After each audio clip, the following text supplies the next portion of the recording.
ఒక మంచి పుస్తకంలో ఒక మంచి విషయాన్ని చదివాను. ఆ విషయాన్ని చాలా సింపుల్గా అర్థమయ్యేటట్టుగా చెప్పడానికి ప్రయత్నిస్తాం. ప్రకృతి అనేది ఉన్నది, జస్ట్ ప్రకృతి అనేది ఉన్నది, కానీ ప్రపంచం అనేది మనం సృష్టించుకున్నాం. ఈ ప్రపంచంలో డబ్బు కోసమో, లేకుంటే పరువు కోసమో, ప్రఖ్యాతల కోసమో, వస్తువుల కోసమో, శృంగారం కోసమో, లేదంటే కోపాలు, తాపాలు, కుళ్ళు, ఇవన్నీ ప్రపంచం కిందికి వచ్చేస్తాయి అన్నమాట. సో ఆధ్యాత్మికతను అర్థం చేసుకోవాలంటే జస్ట్ ఆ ప్రపంచాన్ని వదిలే, అంటే ఆ ప్రపంచాన్ని వదిలేయడం అంత సులభం కాదు. సో నీ మైండ్ని ఎలా తయారు చేసుకోవాలంటే ఈ ప్రపంచంలో ఈ ప్రతి విషయాలు ఏవైతే ఉంటాయో, మనిషి క్రియేట్ చేసుకున్న పరువు కావచ్చు, ప్రిస్టేజ్ కావచ్చు, డబ్బు కావచ్చు, సెక్స్ కావచ్చు, వాట్ ఎవర్ ఇట్ ఈస్, కోపం, కుళ్ళు, ఈర్ష్య, ద్వేషం, రకరకాలే, అవిటని అర్థం చేసుకో. అవిట కోసం పరిగెత్తకు, అవిట కోసం ప్రాకులాడకు, అవిటపైనే నీ యొక్క జీవితాన్ని తాకట్టు పెట్టకు, నీ యొక్క ప్రశాంతతని కోల్పోకు. ఆ యొక్క పరిస్థితులను అర్థం చేసుకో.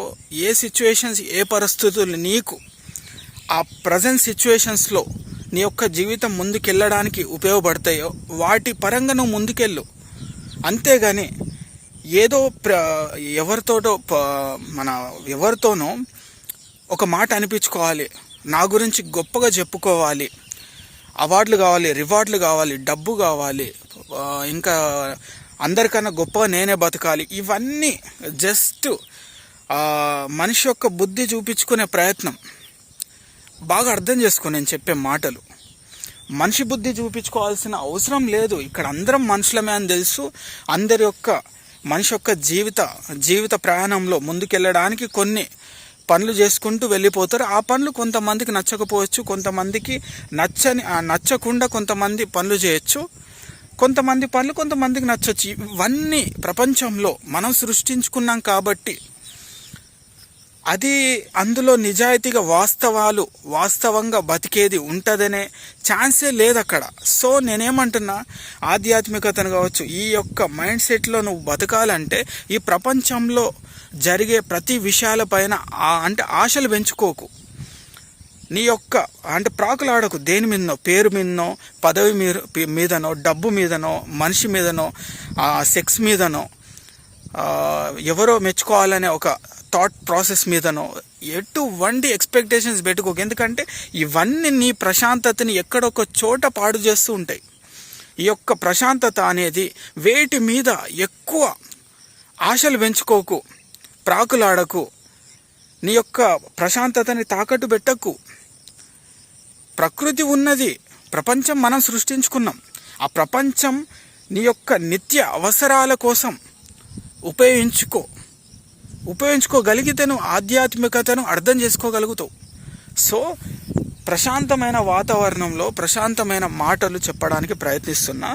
ఇది చాలామందికి అర్థం కాకపోవచ్చు. ఎందుకంటే గొప్ప విషయాలను వినడమే కాకుండా ఆచరించడంలో కూడా అనుభూతి చెందగలిగితే అసలైన ప్రశాంతత మనలో నుంచి బయటకు వస్తుంది. సో అంతే, నేను చెప్పాల్సిన విషయాలైతే చాలా సింప్లిఫైగా చెప్తున్నా, అర్థమయ్యేటట్టు చెప్పడానికి ప్రయత్నిస్తున్నా.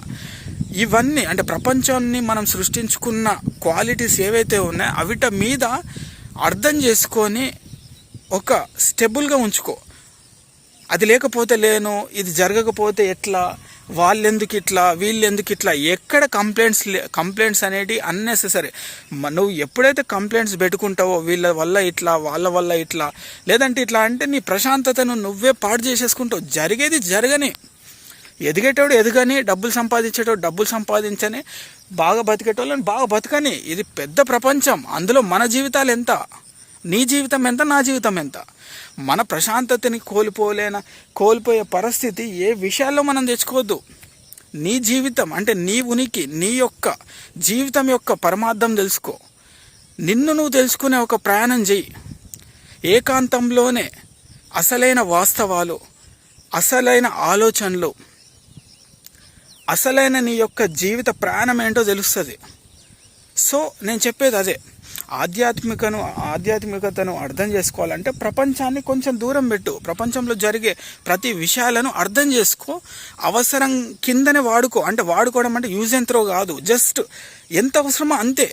అవిటి మీద ఎక్కువ ఆశలు పెంచుకోకు. ఆశలు పెంచుకొని మైండ్ అంతా పాడు చేసుకోకు. నీ ప్రశాంతతను ఈ ప్రపంచంలో జరిగే ప్రతి విషయాలకి తాకట్టు పెట్టి పాడు చేసుకోకు.